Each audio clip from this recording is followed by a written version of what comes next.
Bienvenue dans notre rubrique Exhortons-nous sur proclamation et prière IPS. Dans cette rubrique, nous nous exhorterons mutuellement à travers des paroles inspirées par le Saint-Esprit. Chaque épisode est une occasion précieuse de partager la parole de Dieu, de nous encourager les uns les autres et de fortifier notre foi. Ensemble, nous nous plongerons dans les Écritures, méditerons sur les réalités divines. Que ces moments de partage et d'exhortation soient pour nous une source de bénédiction, de guérison et de transformation spirituelle. Alors Diane, de quoi allons-nous parler aujourd'hui? Nous allons aujourd'hui parler de 7 signes que vous possédez le Saint-Esprit au-delà du simple fait de parler en langue. La présence du Saint-Esprit dans la vie d'un croyant est une expérience transformative et profonde.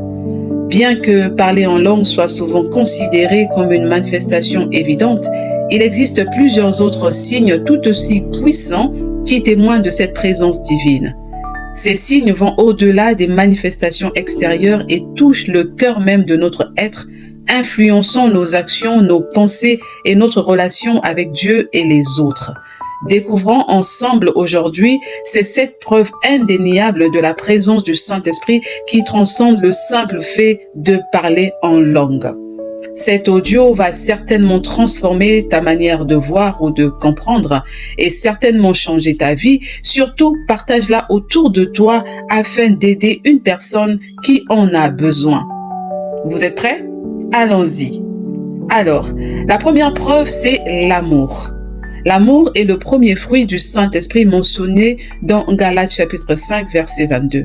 Cet amour est divin et va au-delà de l'amour humain ordinaire. Il s'exprime par un amour pour Dieu et pour les autres, y compris pour nos ennemis. Jésus a enseigné que l'amour est le commandement suprême et c'est l'Esprit qui nous permet de vivre cet amour pleinement. Le Saint-Esprit produit en nous un amour authentique pour Dieu et pour les autres. Mais le fruit de l'Esprit, c'est l'amour, la joie, la paix, la patience, la bonté, la bienveillance, la fidélité, la douceur, la maîtrise de soi. Galates 5, verset 22 au verset 23. 1 Jean chapitre 4, verset 8 va plus loin pour dire « Celui qui n'aime pas n'a pas connu Dieu, car Dieu est amour. » L'amour permet de pardonner et d'aimer même ceux qui nous font du mal. Ce qui dépasse les capacités humaines naturelles. C'est l'indication que le croyant vit selon l'esprit et non selon la chair. Le Saint-Esprit nous permet d'aimer sans attendre quelque chose en retour. Un amour qui reflète l'amour inconditionnel de Dieu pour nous. Cet amour est la marque distinctive des disciples de Christ. À ceci, tous connaîtront que vous êtes mes disciples, si vous avez de l'amour les uns pour les autres. Jean chapitre 13, verset 35. Le Saint-Esprit nous pousse à aimer et à prendre soin des plus vulnérables de la société, comme les pauvres, les malades et les marginalisés. La religion pure et sans tache devant Dieu notre Père consiste à visiter les orphelins et les veuves dans leurs afflictions et à se préserver des souillures du monde. Jacques chapitre 1, verset 27. La preuve numéro 2, c'est la transformation personnelle. La présence du Saint-Esprit entraîne une transformation radicale de la vie du croyant. Cette transformation n'est pas seulement extérieure, mais elle commence à l'intérieur, affectant nos pensées, nos désirs et nos actions. L'Esprit nous aide à mourir à notre ancienne nature pécheresse et à revêtir la nouvelle nature en Christ. Une transformation visible dans votre comportement, laissant derrière vous les œuvres de la chair pour manifester les fruits de l'Esprit.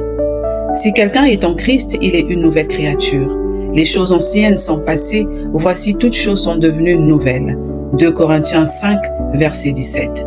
Ne vous conformez pas au siècle présent, mais soyez transformés par le renouvellement de l'intelligence, afin que vous discerniez quelle est la volonté de Dieu, ce qui est bon, agréable et parfait. Romains chapitre 12, verset 2.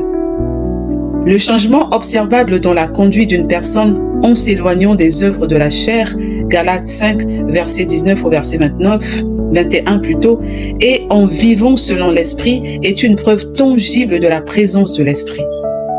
Le Saint-Esprit nous aide à abandonner des comportements et des habitudes pécheresses que nous n'aurions pas pu surmonter par notre propre force.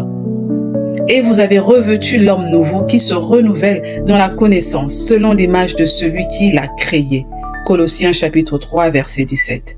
Le Saint-Esprit nous conduit dans un processus de sanctification, nous aidant à grandir dans la sainteté et à nous conformer de plus en plus à l'image de Christ.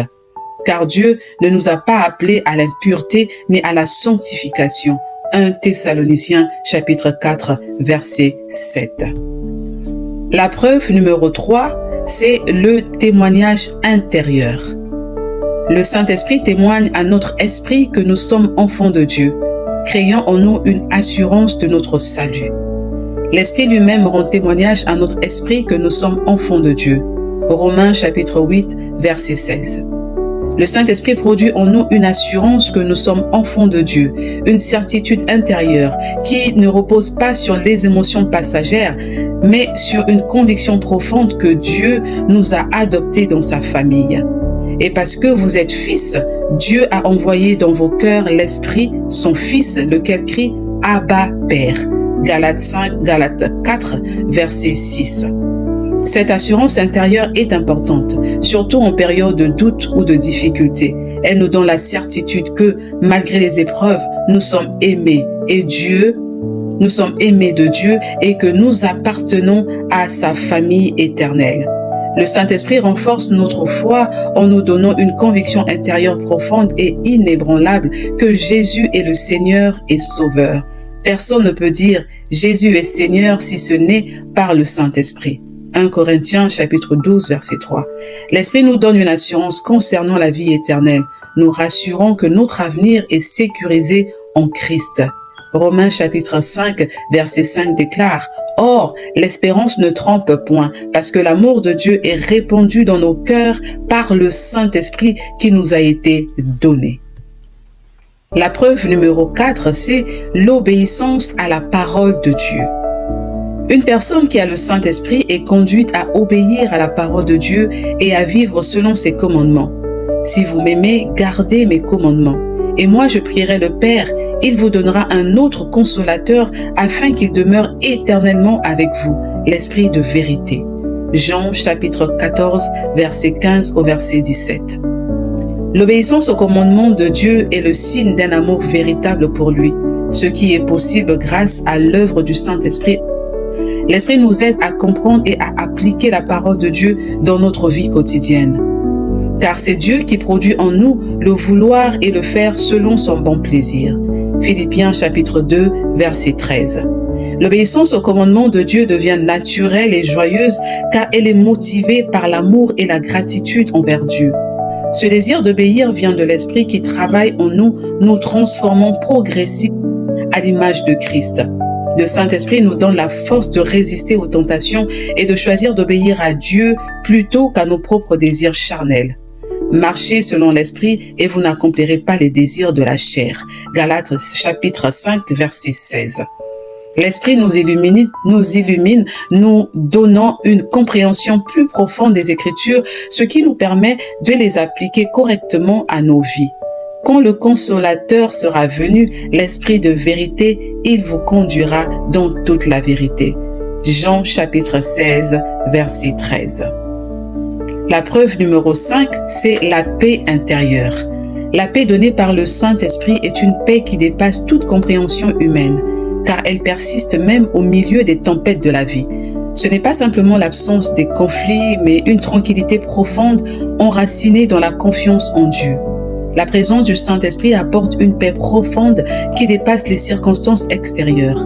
Comme c'est stipulé dans Philippiens 4, verset 7, « Et la paix de Dieu qui surpasse toute intelligence gardera vos cœurs et vos pensées en Jésus-Christ. » Que la paix de Christ, à laquelle vous avez été appelés pour former un seul corps, règne dans vos corps, dans vos cœurs. Colossiens chapitre 3, verset 15. Cette paix est une preuve que l'Esprit habite en nous, car elle se manifeste dans les situations où, selon la logique humaine, nous ne devrions être inquiets ou agités. C'est un signe de présence souveraine. C'est un signe de la présence souveraine de Dieu dans notre vie. Le Saint-Esprit nous accorde une paix surnaturelle, même face à la persécution et aux épreuves, une paix que le monde ne peut comprendre. Je vous laisse la paix, je vous donne ma paix. Je ne vous donne pas comme le monde donne. Que votre cœur ne se trouble point et ne s'alarme point. Jean chapitre 14, verset 27. Le Saint-Esprit nous conduit à un repos spirituel profond, nous libérant de l'anxiété et des inquiétudes du monde. Matthieu chapitre 11, verset 28. Venez à moi, vous tous qui êtes fatigués et chargés, et je vous donnerai du repos. Alléluia. La preuve numéro 6, c'est le discernement spirituel. Le discernement spirituel est la capacité de comprendre et d'évaluer correctement les situations, les enseignements et les esprits en fonction de la vérité biblique. Le Saint-Esprit nous aide à discerner ce qui vient de Dieu et ce qui ne vient pas de lui. Le Saint-Esprit vous donne la capacité de discerner la vérité, de comprendre des choses spirituelles et d'éviter les faux enseignements. Or, l'homme spirituel juge de tout et il n'est lui-même jugé par personne. 1 Corinthiens chapitre 2 verset 15. Bien-aimés, ne vous fiez pas à tout esprit, mais éprouvez les esprits pour savoir s'ils sont de Dieu, car plusieurs faux prophètes sont venus dans le monde. 1 Jean chapitre 4 verset 1. Le discernement nous protège contre les faux enseignements et les erreurs doctrinales. L'Esprit nous guide dans toute la vérité, nous permettant de rester fermes dans notre foi, même face à des séductions spirituelles. Le Saint-Esprit nous aide à identifier et rejeter les fausses doctrines et les enseignements erronés qui ne sont pas conformes à la vérité de l'Évangile. Prenez garde que personne ne vous séduise par la philosophie et par une vaine tromperie, s'appuyant sur la tradition des hommes, sur les rudiments du monde et non sur Christ. Colossiens chapitre 2, verset 8. Le Saint-Esprit nous guide dans les décisions importantes de la vie, nous donnant une sensibilité particulière pour discerner la volonté de Dieu. Celui qui a des oreilles pour entendre, qu'il entende ce que l'Esprit dit aux églises. Apocalypse chapitre 2, verset 7. La preuve numéro 7, enfin, c'est le zèle pour l'Évangile. Le Saint-Esprit nous remplit d'une passion pour annoncer l'Évangile, car il nous donne le courage, la sagesse et la puissance nécessaires pour témoigner de Christ. Cette passion pour partager la bonne nouvelle est une preuve que l'Esprit agit en nous. Le désir d'évangéliser n'est pas motivé par un devoir ou une obligation, mais par une passion que l'Esprit met dans notre cœur. L'Esprit nous pousse à sortir de notre zone de confort pour partager l'amour de Christ avec ceux qui sont perdus. Le Saint-Esprit pousse le croyant à partager l'Évangile avec d'autres et à témoigner de Christ. Mais vous recevez une puissance, le Saint-Esprit, survenant sur vous, et vous serez mes témoins à Jérusalem, dans toute la Judée, dans la Samarie et jusqu'aux extrémités de la terre. Actes chapitre 1, verset 8. Le Saint-Esprit nous donne le courage de témoigner de Christ, même dans des contextes hostiles ou difficiles, sans craindre les conséquences. Le juste a de l'assurance comme un jeune lion. Proverbe chapitre 28, verset 1. Romains chapitre 1, verset 6 déclare « Car je n'ai point honte de l'Évangile, c'est une puissance de Dieu pour le salut de quiconque croit, du juif premièrement, puis du grec. Le Saint-Esprit donne aux croyants la puissance nécessaire pour accomplir la mission d'évangélisation avec des signes et des prodiges qui accompagnent la prédication de la parole. » Et ils s'en allèrent prêcher partout. Le Seigneur travaillait avec eux et confirmait la parole par les miracles qui l'accompagnaient. Marc chapitre 16, verset 20. La présence du Saint-Esprit dans la vie d'un croyant est une source inépuisable de transformation et de puissance. Les 7 signes que nous avons explorés ne sont pas seulement des manifestations extérieures, mais des preuves profondes et intérieures de l'œuvre divine en nous. Il nous rappelle que le Saint-Esprit est à l'œuvre pour nous guider, nous transformer et nous unir en tant que corps de Christ. En embrassant ces signes, nous pouvons vivre une vie de foi plus riche, plus profonde et plus alignée avec la volonté de Dieu. Que chaque jour soit une nouvelle opportunité de ressentir et de manifester la présence du Saint-Esprit dans nos vies, au-delà des simples paroles, dans nos actions, dans nos pensées et notre amour pour les autres. Ces preuves montrent que le Saint-Esprit produit des changements profonds et durables dans la vie du croyant, bien au-delà de l'expérience du parler en langue. Elles attestent de l'œuvre de sanctification de l'Esprit qui transforme progressivement le croyant à l'image de Christ. Et j'espère que cette exhortation nous a fortifiés, nous sommes encouragés et je nous exhorte à continuer à chercher la face de Dieu chaque jour, car la parole de Dieu déclare que nous devons chercher sa face chaque jour. Que Dieu nous bénisse.